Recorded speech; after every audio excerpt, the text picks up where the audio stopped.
हम लोग कृष्ण भावनामृत पुस्तक से पढ़ रहे हैं। अध्याय है 5 और दिन है 5, 5वां दिवस। हम लोग चर्चा को यहाँ समाप्त किए थे कि जो प्रमाणिक गुरु हैं वह वैदिक ज्ञान का उपदेश देकर के, आध्यात्मिक ज्ञान का उपदेश देकर भक्ति का प्रोसेस सिखा करके दावाग्नि को शमन करते हैं। तो उसका आगे हम पढ़ रहे हैं। वैदिक साहित्य में कहा गया है कि कृष्ण भावनामृत के दिव्य विज्ञान को समझने के लिए हमें समस्याओं की इस भीषण आग को बुझाने का ज्ञान प्राप्त करना चाहिए।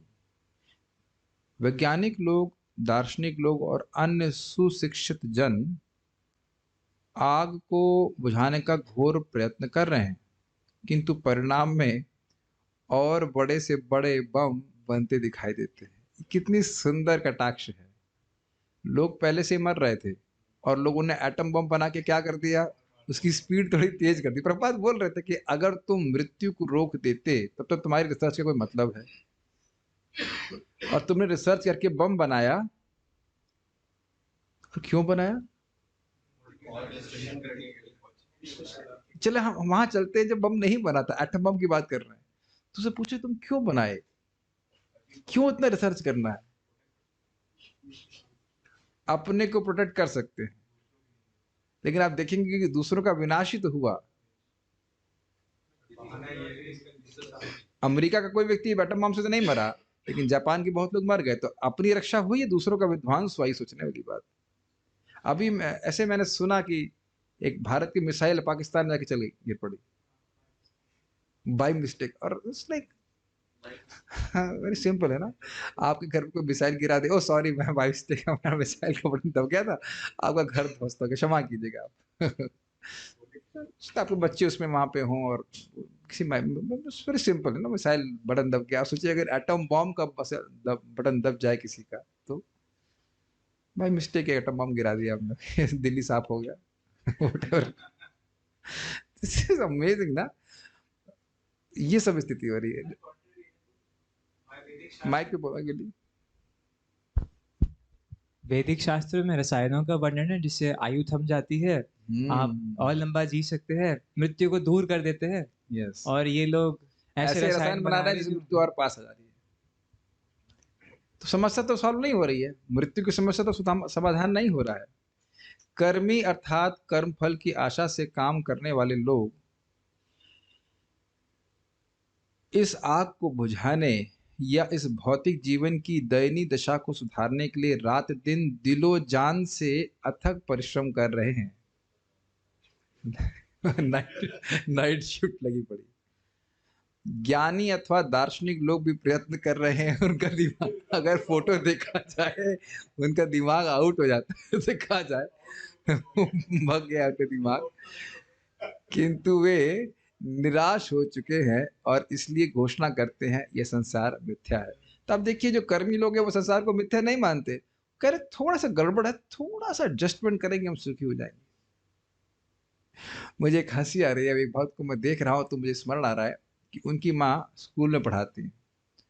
तो एक दिन कहीं उनको पार्टी में बुलाया गया, कहीं तो पार्टी थी, तो गई बड़े उत्साह से पार्टी में। अब जब लौटते लौटते 12 बज गए, अब उनको चिंता हो रही कि कल स्कूल कैसे जाऊंगी, क्योंकि सुबह उठना पड़ेगा, काम तो अगले दिन सारे वही हैं, और उसके बाद फिर सुबह उठना पड़ेगा, फिर काम करना पड़ेगा। तो अब देखिए कि कितनी स्ट्रांग आशा है कि हम मटेरियली मतलब एंजॉय करके सुखी हो जाएंगे, और फिर देखते हैं नहीं, हम तो और दुख में पड़ गए। तो कर्मी लोग मान रहे हैं कि जगत सच सच है, बस we just have to find the right formula. सब कुछ कुछ क्या कहते हैं, पैरामीटर्स को एडजस्ट करना है, उसका तो हमारा सुख हमारे हाथ में है। लिटरली आज भक्त लोग कैसे बताते हैं इसका उदाहरण, इससे एक गधा होता है, तो गधे को आगे बढ़ाने के लिए एक डंडा लेते हैं रुचिकर उदाहरण, और उसमें गाजर ऐसे, जैसे मेरे मुझसे जितना वेबकैम दूर है ऑलमोस्ट उतनी दूरी पे एक गाजर टांग देते हैं। तो गधा सोचता है बस थोड़ा सा और प्रयास करूंगा, थोड़ा और बढ़ूंगा तो एक गाजर मेरे हाथ में है, और फिर वो गाजर उतना ही डिस्प्लेस हो जाता है आगे, फिक्स डिस्टेंस। ये स्थिति है। कर्मियों की स्थिति बड़ी स्टूपिड है। और जब इस प्रकार से लोग परेशान हो जाते हैं तो कहते हैं जगत मिथ्या है, लेकिन क्या वो जगत मिथ्या मान करके उस स्थिति में रह पाते हैं? क्या उत्तर? मेरा प्रश्न थोड़ा सुनिएगा। भोग कर रहे थे, भोग करके समझ गए इसमें तो दुख दुख है, फिर कहते हैं जगत मिथ्या है। तो क्या मिथ्या कह करके वह सुखी हो जा रहे हैं? क्या प्रमाण है? प्रमाण बताइए, ऐसे ना बोलने से नहीं चलेगा। ताप तो उनको तब भी परेशान करेंगे ही। 3 ताप प्रसाद करेंगे, ठीक है। और भूख तब भी लगेगी, भूख प्यास लगेगी, वही नींद वही आएगी। बात बोल रहे हैं, लेकिन प्रभुपाद जी जगत से बाहर चले जाएंगे। देखिए प्रभुपाद जी बड़ा स्पष्ट कहते हैं कि देखिए ये लोग कहते हैं मिथ्या, लेकिन फिर इसी मिथ्या जगत में हॉस्पिटल क्यों खोल रहे हो? अगर तुम बोल रहे हो कि जगत वाकई मानते हो कि जगत स्वप्न है, तो स्वप्न में हॉस्पिटल खोलने की क्या जरूरत है? और आप देखेंगे कि ऐसे लोग बहुत बहुत अखबार में भी अपनी क्या कहते हैं उसको, एडवर्टाइजमेंट देते हैं कि हमने, हमारे मठ ने ये अस्पताल खोला है, हमारे सन्यासी ऐसे ऐसे हैं। तो आप ये बोल रहे हो कि जगत मिथ्या है, तो इस मिथ्या जगत में हॉस्पिटल खोलने के लिए परिश्रम क्यों कर रहे हो? नहीं नहीं नहीं, भोग उन्हें त्याग दिए, बाह्य रूप से भोग त्याग दिए, जो आहार निद्रा भय मैथुन के भोग है वो त्याग दिए। अब वह संसार को मिथ्या भी कह रहे, तो मिथ्या जगत में हॉस्पिटल क्यों खोल रहे हैं? Let's see if you can answer this. क्या कारण है कि हॉस्पिटल क्यों खोल रहे हैं? माइक दीजिए, माइक दीजिए। It is a difficult question, let's see if you can answer this. जब उन्हें बोल दिया कि मिथ्या है, तो क्यों इस मिथ्या जगत में हॉस्पिटल खोल रहे हैं? हाँ, प्रभु जी, वो मिथ्या तो मान लेते हैं सारी चीजों से बोरियत प्राप्त करके, पर फिर यश प्राप्ति की ओर दौड़ते हैं, मतलब संतुष्टि प्राप्त करने की कोशिश करते हैं आप किसी सही तरह दिशा से। में जा रही हैं, लेकिन उत्तर पूरा नहीं हुआ। मेरा माइक को थोड़ा सा जो फेडर है, कम कीजिए, बहुत ज्यादा सीधी मारा। आज तक समझ नहीं पाए हैं फेडर क्या है। हे अल्लाह ताला, सेकंड नंबर के इसको थोड़ा सा कम कीजिए, सेकंड भी जानते नहीं हैं। हरे कृष्णा, अभी ठीक है। हाँ, प्रश्न ये है, हरे माता जी ने कृष्णा, उत्तर दिया कि हरे उन्हें कृष्ण। उन्हें, मैं आपको प्रश्न के उत्तर की तरफ ले जा रहा हूँ कि संतुष्टि प्राप्त, जगत को मिथ्या बोल के उनको संतुष्टि प्राप्त नहीं होती है। अब आगे बताइए। भगवान बोलते हैं कि हर जीव कुछ ना कुछ कार्य करता ही रहेगा, वो एक क्षण भी उससे हट बिल्कुल आप नहीं सही बोल रही सकता। हैं, एक शब्द आप बोलिए। माइक दीजिए, एक तरफ प्रभु जी की तरफ माइक रहना चाहिए। बिल्कुल, आप दोनों बात सही है, जीव को हमेशा कुछ ना कुछ कार्य करना है। वेरी गुड, सेवा। तो जीव का स्वरूप आप सुन चुके हो कि हमारा स्वरूप ही सेवक का है। तो आप मिथ्या बोलकर क्या चलोगे? चलो मिथ्या बोल दी तो किसी की तो सेवा करनी है ना, तो अब वो अपनी सेवा की प्रवृत्ति को वापस उसी में नियोजित करते हैं। ये बात है। ऐसा सोचकर वे परमेश्वर के अस्तित्व में लीन होने का और इस प्रकार आग बुझाने का प्रयत्न करते हैं। यह उस सियार की भांति है जो एक अंगूर की बेली से कुछ अंगूर पाना चाहता है, किंतु जब वह सफल नहीं होता तो कहता है, ओह ये अंगूर तो खट्टे हैं। समझते हैं, कहता नहीं। एक सियार था, तो वो अंगूर पाने के लिए प्रयत्न कर रहा था। अंगूर ऊंचा लगा होता है, देखा आपने, अंगूर ऊंचे टांगे जाते हैं, मतलब बेल टांग दी जाती है ऊपर। तो बार बार कूदे और रह जाए, बार बार कूदे और रह जाए, तो बाद में कहता है ना, अंगूर खट्टे, आप प्रयास नहीं करने का कोई फायदा नहीं है। आप इस प्रकार से, तो योगी और ध्यानी लोग उच्च यौगिक शक्ति प्राप्त करना चाहते हैं। ये उच्च यौगिक शक्ति प्राप्त करने में कौन सा दोष है? Let's see if you can answer this. जगत में, माइक पे बताइए, भले ही आवाज खराब है, कोई बात नहीं। योग सिद्धि प्राप्त करेंगे तो फिर इस जगत में मान सम्मान की इच्छा से बंध जाएंगे। फाइन, सही बोल रहे हैं थोड़ा और। यस, कि मैं जगत का ईश्वर हूं, यह कंट्रोलर हूं, ये भाव है। और यह भी उनके तापों का निवारण नहीं करेगा। ठीक है, एक एक तीनों पॉइंट समझ में आए। कर्मी लोग तो भोग लगे करने में पड़े हैं, वो तो गए काम से। और ये लोग जो ज्ञानी लोग हैं उसको मिथ्या कह रहे हैं, वह भी सुखी नहीं हो सकते कि सेवा का कोई मौका नहीं है। और योगी और ध्यानी लोग भी सुखी नहीं हो सकते, क्योंकि यह भी केंद्र बनने का प्रयास, जगत का केंद्र बनने का प्रयास कर रहे हैं। जब तक ये भावना रहेगी कि मैं जगत का केंद्र हूं, तब तक व्यक्ति कभी संतुष्ट नहीं हो सकता। वे महान से भी महत्तर, सूक्ष्म से भी सूक्ष्मतर, लघु से भी लघुतर और गुरु से भी गुरुतर बनना चाहते हैं। जरा एक एक सिद्धि भी विचार कीजिए। मान लीजिए कोई व्यक्ति बहुत बड़ा है और आप उससे बड़े हो जाएंगे तो उससे क्या हो जाएगा? सुरसा बन जाएंगे मान लो तो।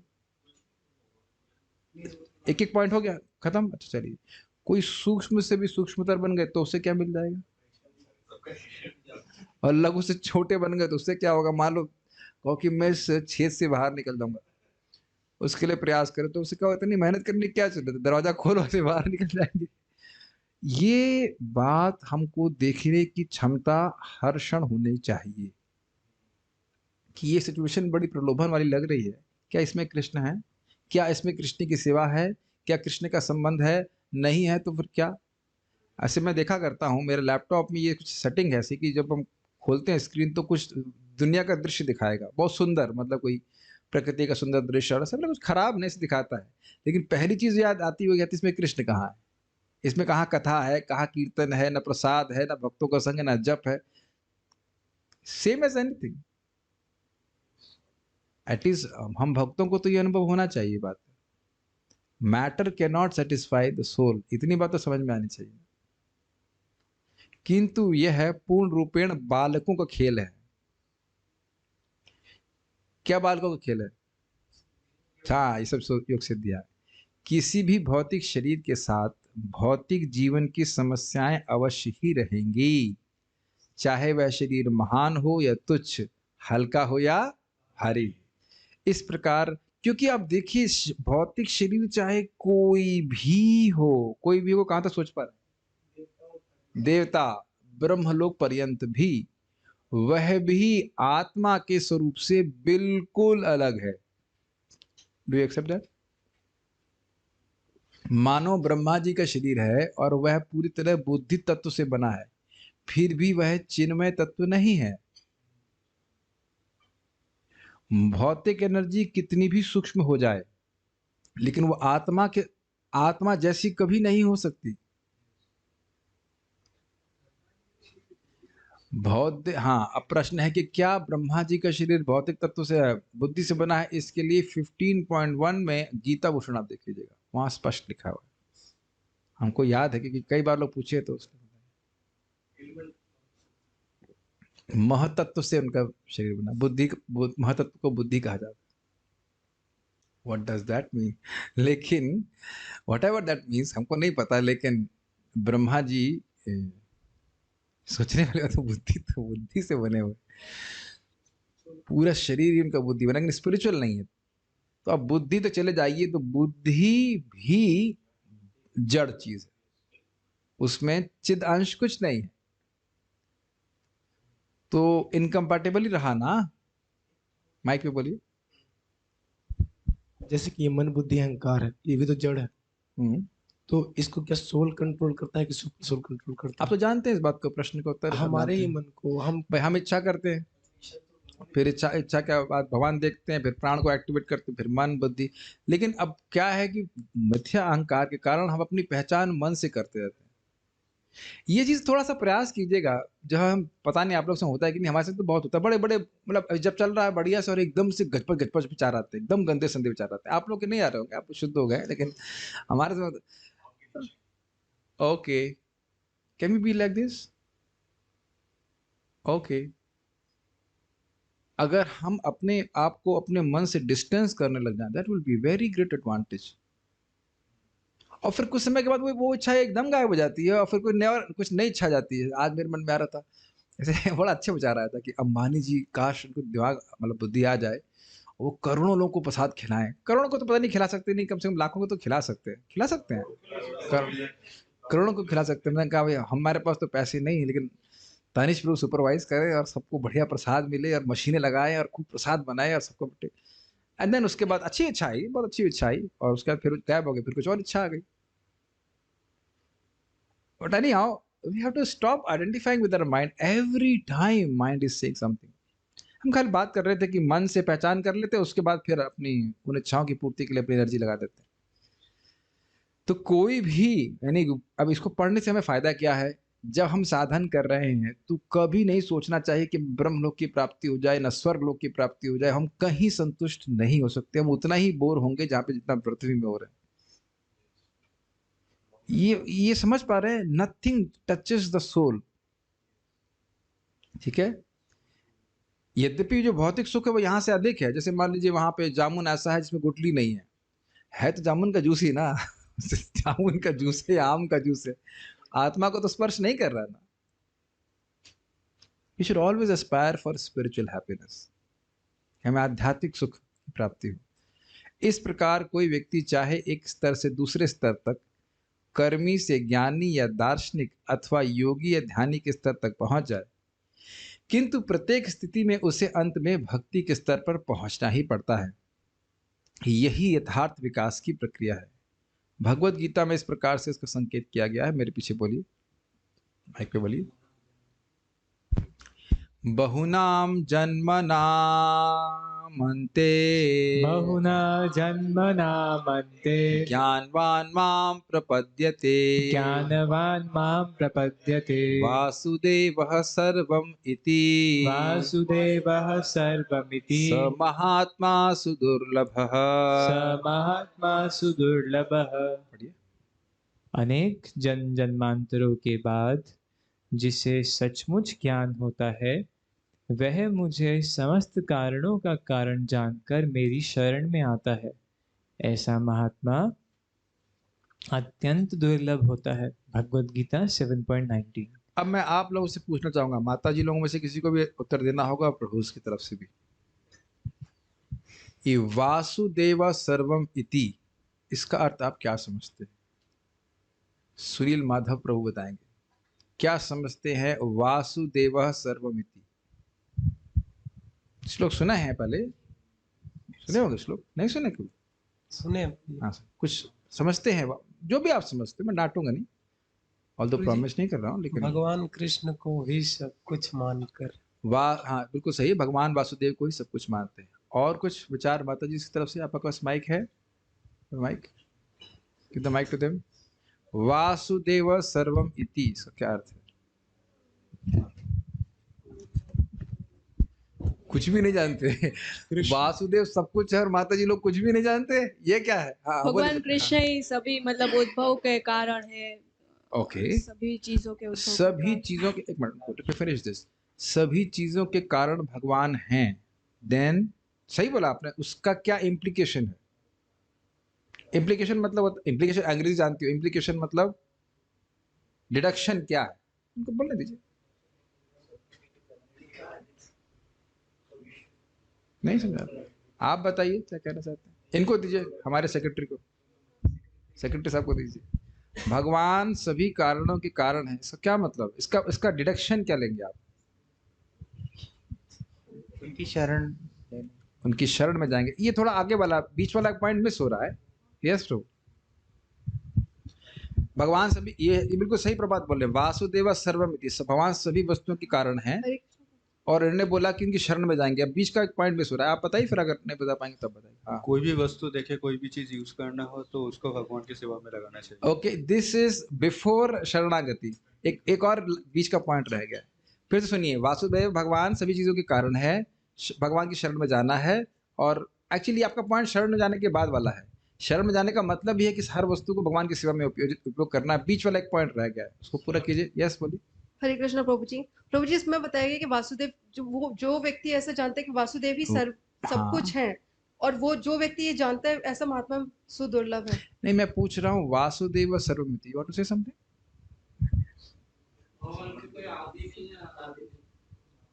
एक तो भगवान ही हमारे मतलब कि सृष्टि पालन और संहार के। अरे इतना नहीं समझ में आ रहा है कि सब कुछ भगवान की शक्ति है?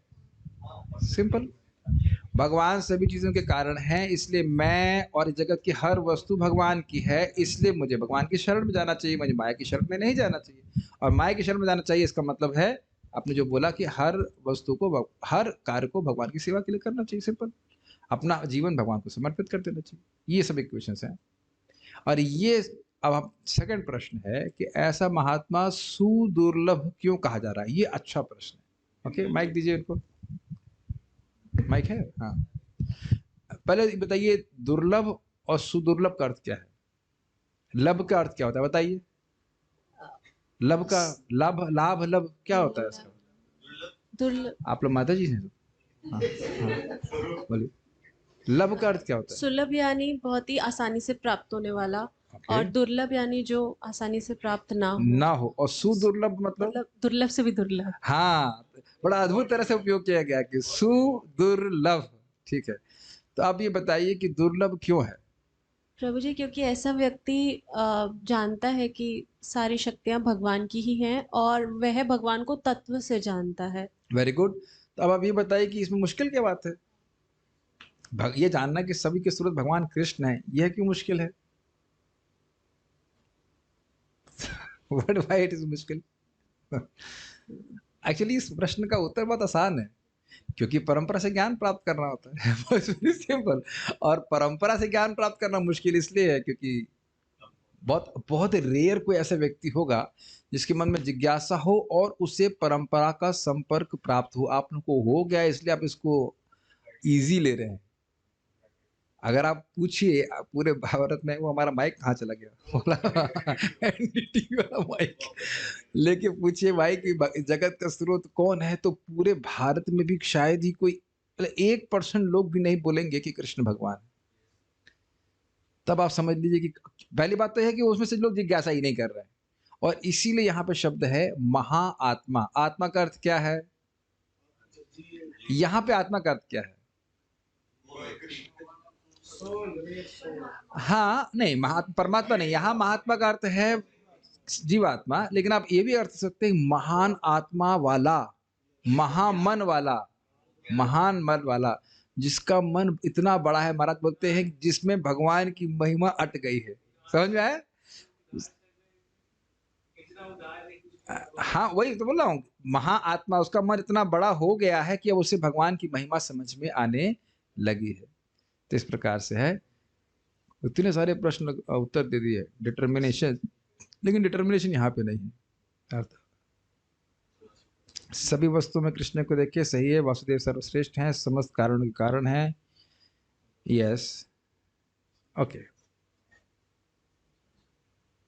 नेचर ऑफ सबसे ओके, सही उत्तर दे रहे हैं आप।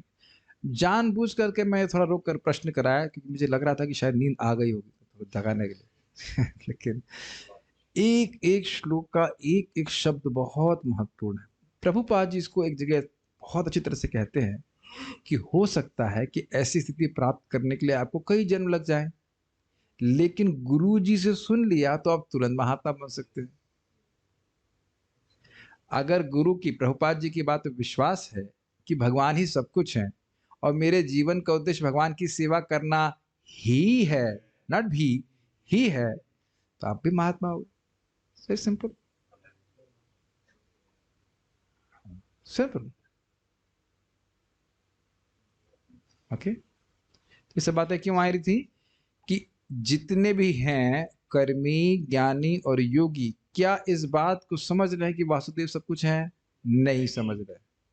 तो अब भगवान की ये उक्ति को प्रभुपाद जी ने क्यों उद्धृत किया बताइए?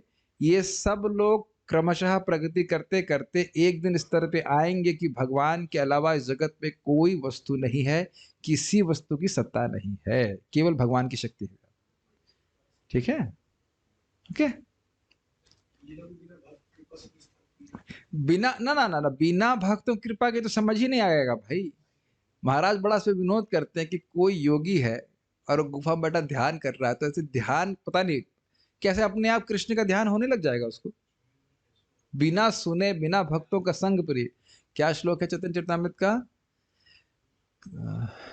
महत कृपा कोनो कर्मे भक्ति नाय, महत कृपा बिना कोनो कर्मे भक्ति नाय, कृष्ण भक्ति दूर रहे संसार नहीं छय। भगवान के भक्तों की कृपा बिना किसी भी कर्म को करने से भक्ति प्राप्त नहीं हो सकती। क्या था? कृष्ण भक्ति दूर रहे, कृष्ण भक्ति की बात तो दूर रही, संसार नहीं छय, जन्म मृत्यु के चक्र से भी जीव मुक्त नहीं हो सकता। इसके संबंध में एक व्यक्ति ने परम पूज्य राधा गोविंद महाराज से प्रश्न किया कि महाराज जी, सेम सेम इसी थीम पे, कि इतने शास्त्रज्ञ हैं लोग, इतना शास्त्र पढ़ रहे हैं, भगवान के भक्त क्यों नहीं बन रहे? तो महाराज ने बड़ा सुंदर उत्तर दिया कि देखिए, उनकी स्थिति वैसी है कि खेत तो है, खेत खूब तैयार कर रहे हैं, लेकिन बीज नहीं पड़ा है। सब खाद पानी सब पड़ रहा है। क्यों शशिकांत प्रभु, आप तो खेती करवाते हैं, खूब तैयार करवा रहे हैं, सब कुछ कर रहे हैं, लेकिन अगर बीज नहीं डाले हैं तो कुछ उगने वाला है? ब्यूटीफुल पॉइंट, अमेजिंग ना। ज्ञानी और योगी तो चलो हम मान लिए कर्मी लोग तो भोग में पड़े हैं, लेकिन ज्ञानी योग तपस्या कर रहा है ना, तो खूब अपनी जमीन को तैयार कर रहे हैं, लेकिन क्योंकि भक्तों का संग नहीं मिला और भक्ति का बीज उसके द्वारा प्राप्त नहीं हुआ तो कुछ नहीं होगा। और सही बात है, उनको कोई भगवान से प्रेम नहीं दिखता, कुछ भी नहीं। They have no concern for Krishna, लगे पड़े हैं ध्यान करने में, लेकिन भगवान से कोई मतलब नहीं। यस बोलिए, माइक पे पूछिए।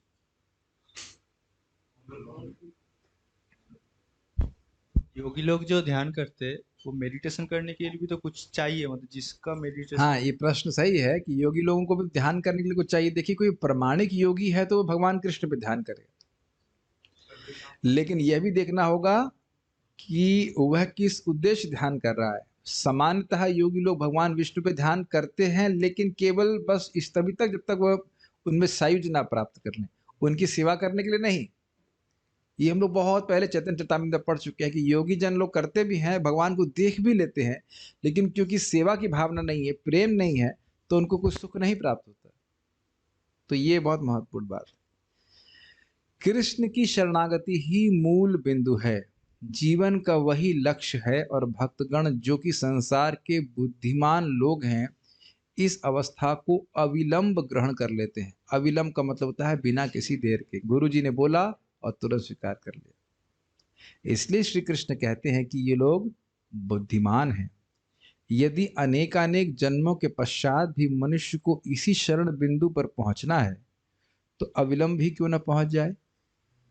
ये समझ में आया? आपके पास या किसी व्यक्ति के पास 2-3 ऑप्शन है कि बहुत जन्मों तक प्रयास करे, अच्छा कृष्ण भगवान है, समझ गया और प्रभुपाद जी से, उनके अनुयायियों से, प्रमाणिक भक्तों से सुन ले कि कृष्ण भगवान है, अच्छा कृष्ण भगवान है, ठीक है, सेवा करना शुरू कर दे। एक स्टेप बाय स्टेप तरीका हो गया, कह लीजिए सीढ़ी का, और एक डायरेक्ट तरीका है लिफ्ट का। सिंपल।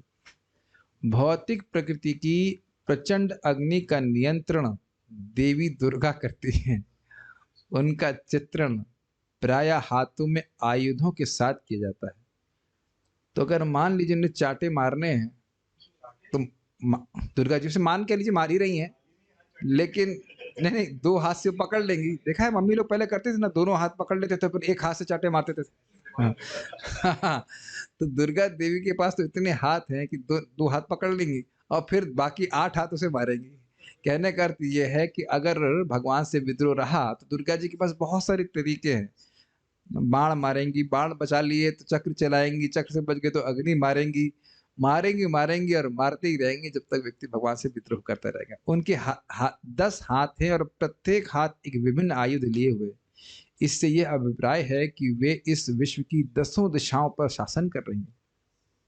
वे असुरों को दंडित करने के लिए भिन्न भिन्न आयुधों का प्रयोग करती हैं, तो असुरों को चैन नहीं मिलता। आगे हमारे तनिष्ठ को पढ़ेंगे।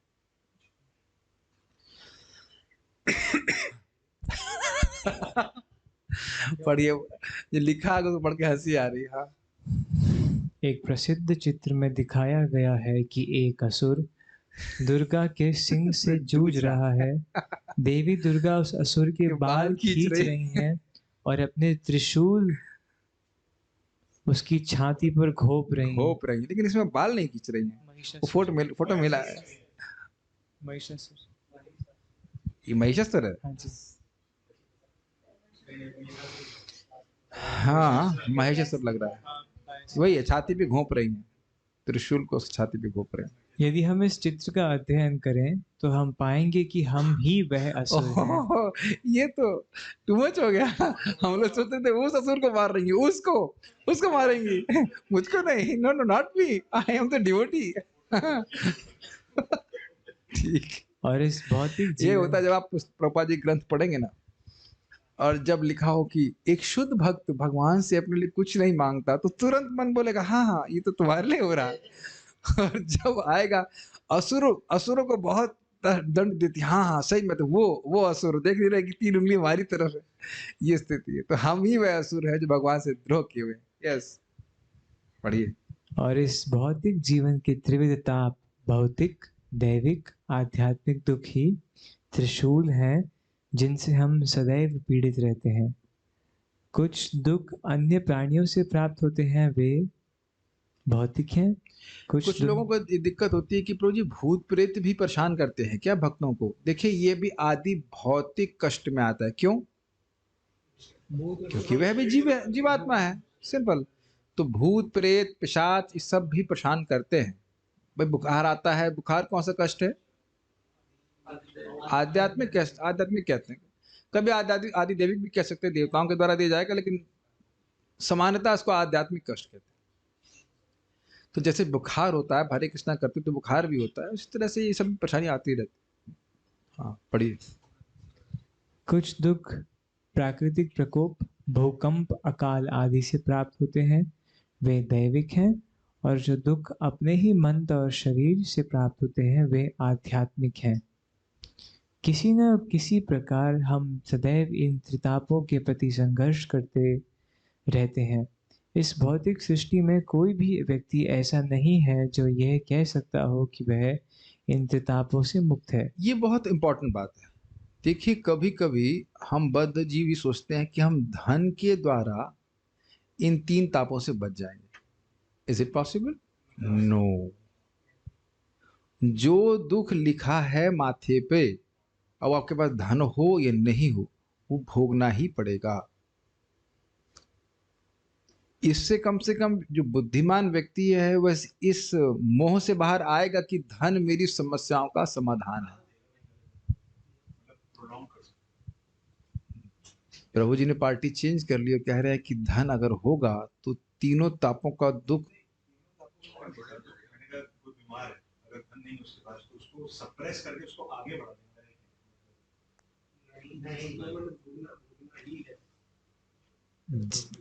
प्रभु जी का क्या एक मत है कि मान लो कोई व्यक्ति बीमार है और उसके पास धन नहीं हो तो बीमारी लंबी खींचेगी, लेकिन समझिए वो बीमारी उतने लंबे समय तक खींचनी थी, इसलिए उसके पास उस विशेष अवस्था में धन नहीं है। Does that make sense? और आप ये भी देखेंगे कि धन होने के बाद भी बीमारी लंबी खींचती है। तब ये देखा नहीं आपने? हमने सुना है अंबानी जी के बेटे कुछ बीमारी हो गई थी, उसका पेट फूल जाता था, पता नहीं क्या, कुछ ऐसा बहुत मोटा हो, समथिंग कुछ लाइक दैट। तब उनके पास कितना धन है बताइए? मैंने सुना था वो, मैंने, हम तो भक्त लोग बता देते हैं कि बड़ी महंगी चाय पीता था उसकी पत्नी ने, क्या क्या बताइए, कहते आई डोंट नो, लेकिन बीमारी तो नहीं जा रही है। दिस इज वेरी, अगर आप थोड़ा सा विचार करें, this is quite hitting to our paradigm, जो हम बारंबार, हर बद्ध जी सोच रहा है कि धन प्राप्ति हो जाए तो मेरे सारे ताप समाप्त हो जाएंगे, and somehow it just doesn't work like that। ऐसा लगता जरूर है कि हमारे कुछ ताप चले गए, लेकिन जाता है नहीं वस्तुतः।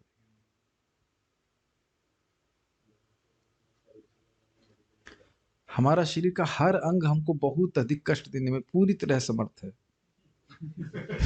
Does that make sense? अपनी पसलियों के बारे में मैंने कभी सोचा नहीं था, नेवर एवर थॉट, गिना भी नहीं कभी कितनी है।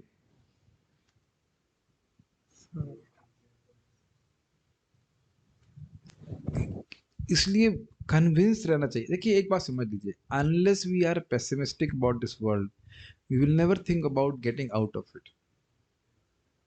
और एक खतरा भक्ति का है। क्या खतरा है? भक्ति आपको सुखी कर देती है। तो आपको ऐसा न लगने लग जाए कि we are not that bad. ये सत्य बात है। आप देखो भक्ति कर रहे हो तो पहले से अधिक प्रसन्न और शांत है। बहुत भौतिक इच्छा देख रहे हैं ना, कुछ कम हुई है, पहले से क्लेश भी कम हो रहा है। लेकिन यह नहीं सोच लेना चाहिए कि जगत में हम रहने लायक की जगत हो गया, ये कभी नहीं सोचना चाहिए। इसीलिए भगवान थोड़ा थोड़ा सा याद दिलाने के लिए कष्ट सबको देते रहते हैं। किसी का गॉल ब्लैडर में परेशानी हो जाती है, किसी की पसली टूट जाती है, किसी का टांग में दिक्कत है, किसी की रीढ़ की हड्डी का परेशानी है, और ये भी भक्तों के संग हो रहा है। क्यों? Don't become optimistic in this world. भगवान देते हैं और सबको देंगे, सबका होगा, कुछ सबको केस तो नहीं खोल रहे हैं मैं, आप सभी के कुछ ना कुछ हैं। हमारे तनिष प्रभु भी कुछ परेशानी से है, शरीर में कुछ कष्ट तो है, इज इट नॉट? एवरीवन, सबको होता है, और भगवान स्वयं व्यवस्था करते हैं कि हो जरूर। हम लोग निकलने, हम लोग कह रहे हैं क्या दिक्कत है, हरे कृष्णा करें, we are happy here, is it not? लोग डर जाते हैं, लेकिन ऐसा, लेकिन भगवान व्यवस्था करते हैं कि ये सब भी रहे ताकि निकले यहाँ से। यहाँ पे नहीं चाहते हम लोग बहुत दिन तक रहे यहाँ पे। हाँ, कष्ट नहीं रहेगा तो हमें लगेगा ये जगत तो उतना बुरा कहाँ है, सही तो है। ये सोचिए कि कष्ट भोगने के बाद भी तो हम जाना नहीं चाह रहे, और कष्ट ना होता तब तो। अब भगवान मम जन्मनि जन्मनीश्वरे भवता, भक्ति रहे दुखी, तो ही अब कोई दिक्कत नहीं है, आप आराम से जन्म लेंगे, आराम से भक्ति करेंगे ऐसे। तो ये 3 ताप है। थोड़ा सा और पढ़ी फिर रुकेंगे। नेक्स्ट देखिए। इस भौतिक सृष्टि में कोई भी ऐसा व्यक्ति नहीं है जो यह कह सकता हो कि वह इन तापों से मुक्त है। इस भौतिक प्रकृति का त्रिशूल प्रत्येक व्यक्ति की छाती पर चुभा शुभा हुआ है, हुआ है। और इस कारण इस भौतिक जगत में सच्चा आनंद संभव नहीं है। दिस इज वाइज ना, दिस क्वाइट वाइज। ये एग्जाम्पल हमने कभी नहीं सुना इस तरह से कि मान लीजिए किसी की छाती पे त्रिशूल लगा होगा, थोड़ा ये स्वीट राइस खाएंगे, अच्छा आइसक्रीम। तो यही बोला जा रहा है कि इस जगत में जो भी भौतिक सुख है वो कैसा है। कई बार बोला जाता है उदाहरण कि भाई खीर दी है लेकिन उसमें बालू मिक्स्ड है, और बालू मिश्रित खीर तो बहुत अच्छी लगेगी ना। एक दाल, हाँ कभी दाल में आ जाए, यहाँ तक कि कभी रोटी में थोड़ा सा किरकिराहट आ जाए तो सारा मजा किरकिरा हो जाता है। तो यही क्योंकि हमारी जो बहुत डीप रूटेड डिजायर ना, किसी तरह निचोड़ के थोड़ा सा तो भौतिक सुख मिल जाए, उसी को भगवान किरकिरा करना चाहते हैं। This world is design to frustrate us, did you know that? अगर आप फ्रस्ट्रेट हो रहे हैं उसमें कोई मुस्कुराइए आप भौतिक जगत में। ये जगत डिजाइन किया गया है, और हंसी आती है, डिजाइन किया गया है आपको फ्रस्ट्रेट करने के लिए। अगर आप फ्रस्ट्रेट हो रहे हैं तो घबराइए मत, ये सही जगह पे आओ, ताकि हम लोग भगवान की तरफ मुड़ जाए। कैसे सच्चा आनंद प्राप्त हो सकता है बताइए। आगे थोड़ा सा पढ़ के रखेंगे 5 मिनट। हम माँ हाँ, दुर्गा की पूजा करके या उन्हें कुछ रिश्वत देकर संतुष्ट करने का प्रयत्न भले ही करें, किंतु दुर्गा को रिश्वत देना इतना सरल नहीं है। सरल नहीं है, वो तो त्रिशूल बाहर निकालने वाली नहीं है। यस, तो बड़ा मजा आता है ये पीस। अतः हमें जान लेना चाहिए कि हमारे जीवन का उद्देश्य होना चाहिए भगवान को समझ लेना। हमें सामाजिक, राजनीतिक, दार्शनिक या धार्मिक सभी प्रकार की व्यवस्थाएं करनी चाहिए, किंतु मूल उद्देश्य परम पुरुष तक पहुंचना ही होना चाहिए। वेदों में कहा गया है कि उच्च कोटि के विद्वान, उन्नत लोग और सृष्टि के देवता केवल श्री कृष्ण के चरण कमलों का ही आश्रय लेते हैं। मानवीय सभ्यता का उद्देश्य भी यही होना चाहिए। चरण देखिए, बड़ी अच्छी बात है कि कह रहे कि ऐसा नहीं कि जो अन्य कार्य हैं दार्शनिक और जो कुछ भी है उनका कोई मूल्य नहीं है, लेकिन वो ठेलने किधर चाहिए जीव को। ठेलना मतलब धक्का कहाँ देना चाहिए, प्रेरित कहाँ करना चाहिए, भगवान की सेवा करने। अब आप उस पर जब रिफ्लेक्ट कीजिए कि अभी तक आपने जितनी भी पढ़ाई करी है, history, geography, periodic table of chemistry, याद आ रहा कुछ नहीं? याद आ रहा? पढ़ा है पीरियोडिक टेबल, तो उसका कृष्ण से क्या संबंध है? Fe means iron, Ca means calcium, उस HCl H2O। आप देख रहे हैं कि कितने अज्ञान में हम लोग को एकदम रसगुल्लों की तरह डुबाया जा रहा था। फिजिक्स में वो F = ma का बैलेंस बना जी, आपने नहीं पढ़ा फिजिक्स? Gm1m2/r²। थर्मोडाइनमिक्स। अब देख रहे हैं कि उसका ना तो कोई सामान्य जीवन में उपयोग है और ना ही हमको भगवान की ओर उन्मुख कर रहा है। तो कहाँ लेके जा रहा है? देखा जाए तो केवल समय बर्बाद कर रहा है। सही बताऊं तो अगर हम लोगों को पहले से कोई ट्रिक दे देता ना कि अब पैसे कैसे कमा सकते हैं हमारा जीवन निर्वाह करने के लिए, तो शायद ही कोई व्यक्ति पढ़ रहा होता।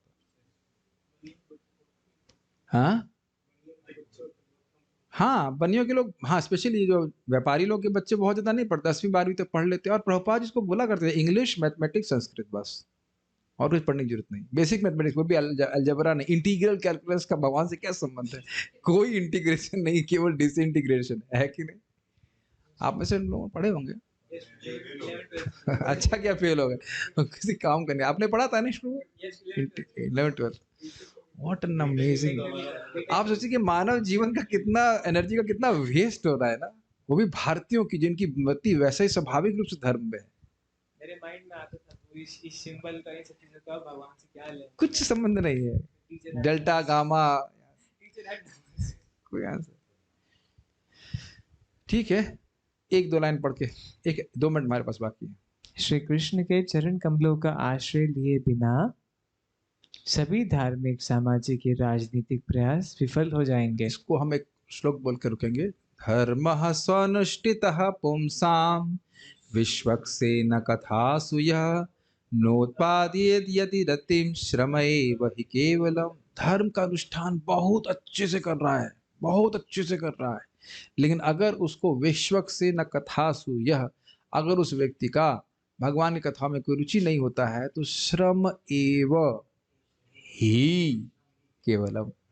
अच्छा, 3 चीज में एवा, ही और केवलम, तीनों चीजें एम्प्रेस करेंगे। कोई का केवल श्रम है तो भी वही अर्थ है। श्रम एवा, श्रम ही है, श्रम है मतलब निश्चित रूप श्रम है, और श्रम ही, ये हम कभी सोचे नहीं इस तरह से, आज सोच रहा हूँ। श्रम एव ही केवलम, श्रम एव है, इसमें श्रम से कोई फल नहीं मिला है। तो अब जो बुद्धिमान भक्त है उसको देख लेना चाहिए कि हमारे जीवन का लक्ष्य क्या है। भगवान की कथा में आसक्ति, और बड़ा स्पष्ट है कथा में आसक्ति कैसे होता है। स्यान महत सेवया विप्रा पुण्य तीर्थ निषेवनात्। भगवान की कथा में रुचि कैसे होती है, उन भक्तों का संग करे जिन्हें कथा सुनने में रुचि है, करने में रुचि है। तो बड़ा क्लियर समझ में आ रहा है, पिक्चर बड़ी क्लियर है कि हमें जीवन ऐसे सेट करना चाहिए कि हम अधिक से अधिक भगवान कृष्ण के भक्तों के संग में आकर जप, कीर्तन, कथा, भक्ति कर सकें, और उसके लिए बाकी सारी चीजों की अरेंजमेंट होना चाहिए। कंक्लूजन समझ में आ रहा है। और अगर नहीं कर रहा है तो हमारा श्रम एव ही केवलम। प्रभुपाद जी बोलते हैं useless waste of time, useless waste of time. Time waste तो अपने आप में यूजलेस है, लेकिन उसको एम्फसाइज करने के लिए प्रभुपाद जी कहते हैं यूजलेस वेस्ट ऑफ टाइम, व्यर्थ कर रहे हैं। और अगर अभी भी नहीं समझ में आ रहा है तो कृपया इस मेडिटेशन को फिर से कर सकते हैं। एक रिश्तेदार को देखिए जो मरा हो रिसेंटली, जब भी बिना भक्ति किए, और अब तब महसूस करेंगे कि जो जो वस्तु को बहुत महत्व देके अपने जीवन में किए, एकदम जीरो है वो। आप इस मेडिटेशन को बारंबार किया करिए तो उससे आपका चित्त भक्ति में बहुत दृढ़ रहेगा कि हम जिस पथ पे हैं। और उधर आप सोच लीजिए कि कोई व्यक्ति भक्ति किया है, उसका कितना बड़ा लाभ है। मैं आज भी आप लोगों को कोट करता ना, आदि लीला का 3.69 के तात्पर्य प्रभुपाद जी कहते करोड़ों करोड़ों गायों को आप दान दीजिए, और पता नहीं वो क्या सूर्य ग्रहण के समय में करोड़ों कल्पों तक गंगा जी और यमुना जी के तट पे वास कीजिए, और सुमेरु के समान स्वर्ण का पर्वत ब्राह्मणों को दान कीजिए, फिर भी वह कृष्ण बोलने के 1/100 अंश के बराबर नहीं हो। क्या बोलने के? हरे कृष्णा कृष्णा कृष्णा हरे हरे, हरे राम राम राम हरे हरे। ये भगवान का अद्भुत भक्ति का मार्ग है। कमेंट्स आते हैं, मैथ्स कभी भी अच्छा नहीं लगा, नहीं अच्छा है भी नहीं वो। Social stop here. Srila Prabhupada की जय। ताई गौर प्रेमानंदे।